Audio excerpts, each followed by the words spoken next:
Ladies and gentlemen, you are watching the English news of Binh Phuoc radio, television stations and newspaper.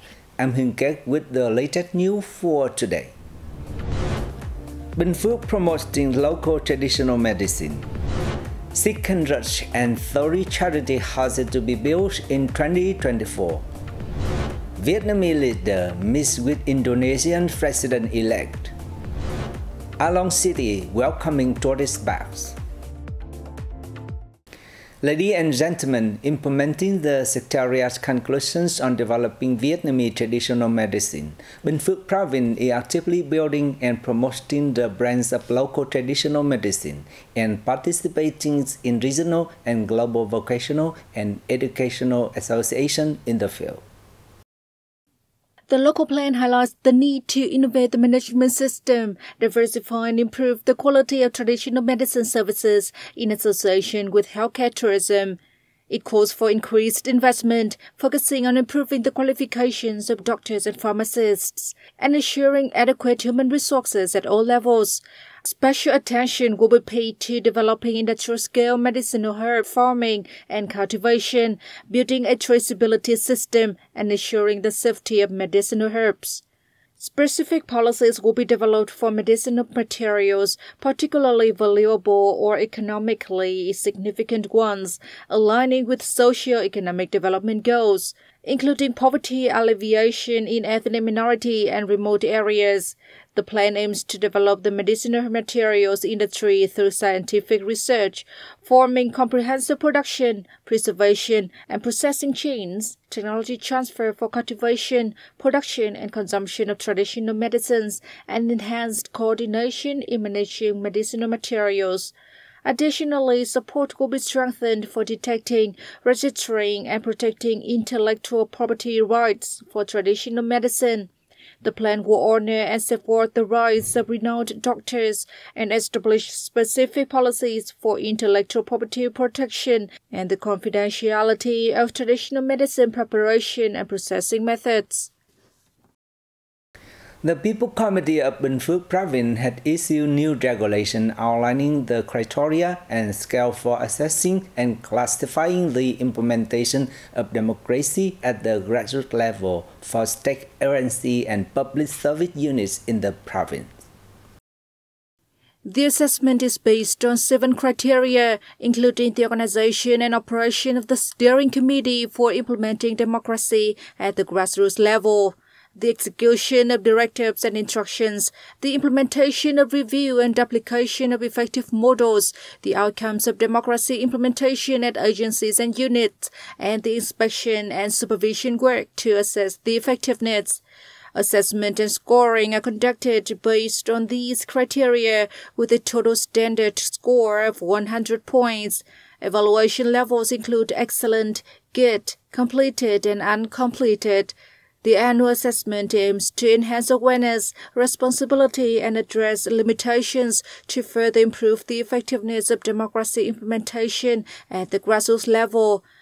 This contributes to building a transparent and robust government, ensuring the people's right to participation according to the principle people know, people discuss, people do, people inspect, people supervise, and people benefit. In recent years, the Vietnam Fatherland Front chapter of Binh Phuoc Province has strived to fulfill its missions of strengthening, consolidating, and expanding national unity. As a result, poverty reductions and house construction for the poor had achieved notable outcomes. Over the past years, the province has been seriously implementing social welfare programs for poor and near-poor households, including providing support to build houses. Most localities have promoted their roles and responsibilities in supervising and mobilizing community support for people from disadvantaged backgrounds to build houses. In 2024, the province plans to build 630 houses worth over 41.8 billion Vietnam dong or $1.7 million.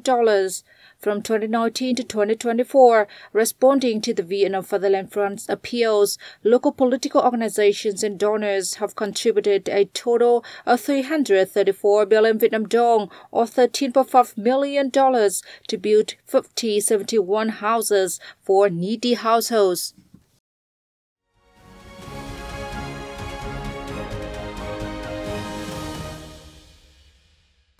Ladies and gentlemen, Party General Secretary and State President Tolam hosted Indonesian President-elect Prabowo Subianto in Hanoi on September the 13th. The Indonesian leader had a two-day walking visit to Vietnam.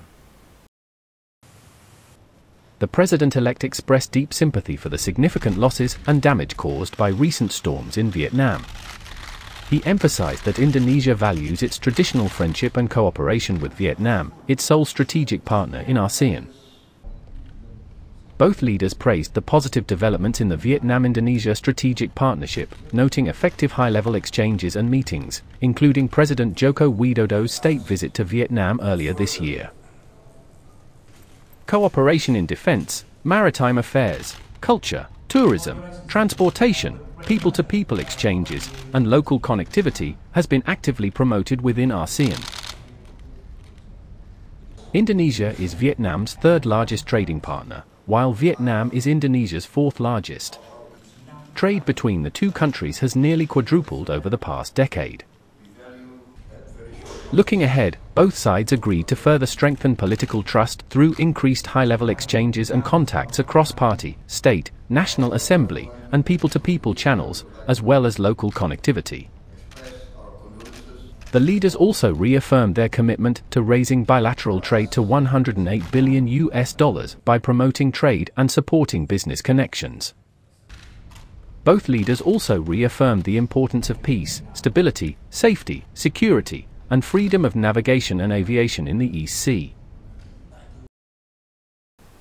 The devastating Typhoon Yari has left terrible consequences for the northern locality of Vietnam. In recent days, many countries and international organizations have given helping hands to Vietnam. The Republic of Korean government has pledged $2 million in humanitarian aid for affected areas. The figure from the Australian government is $3 million Australian dollars as the initial aid, which includes humanitarian support, emergency relief supplies, and other essential services. The U.S. Embassy in Vietnam, through the United States Agency for International Development, said it will provide $1 million in emergency humanitarian aid to assist Vietnam in overcoming the damage. Japan, through the Japan International Cooperation Agency, aided emergency supplies to Vietnam, which includes 40 portable water filters and 200 multi-purpose plastic sheets, slated for delivery by September 16 to 17. The ASEAN Coordinating Center for Humanitarian Assistance on Disaster Management said it will provide Vietnam with 2,002 family kits, 1,008 house repair kits, 1,015 kitchen sets, and 3,031 personal hygiene kits. The aid is scheduled to arrive at Noi Bai Airport between September 13th and 14th. UNICEF has delivered 80,000 water purification tablets to the Center for Disease Control of Thanh Nguyen Province. It also plans to provide additional supplies, including water filtration units, ceramic filters, hand sanitizers, and soaps. Other donors, such as UN Women, the Swiss Embassy, the French Embassy, and Save the Children, are collaborating with Vietnamese authorities to finalize plans for emergency support. Along Bay in northern province of Quảng Ninh, one of the localities hardest hit by Typhoon Yari, officially resumes normal operations of tourist boats nearly a week after being ravaged by the typhoon. Tourism activities have gradually returned to normal in Ha Long, thanks to efforts by the local authorities and residents during a 7-day campaign to address the aftermaths of the typhoon. tourist boats have been maintained and repaired to ensure safety standards for restoring operations as soon as possible. Nearly all the 80 vessels of this kind are ready to welcome guests again starting from September 13th. After the superstorm, many groups have chosen Ha Long as their destination, especially international tourists. The Ha Long International Passenger Port reopened to welcome international visitors to the bay from September 10th. On September 12th, the Ha Long City Party Committee met with representatives from local businesses, including those in the tourism sector, to discuss solutions for addressing difficulties and helping the sector soon recover. And that also wraps up our bulletin. Thank you for tuning in, and goodbye for now.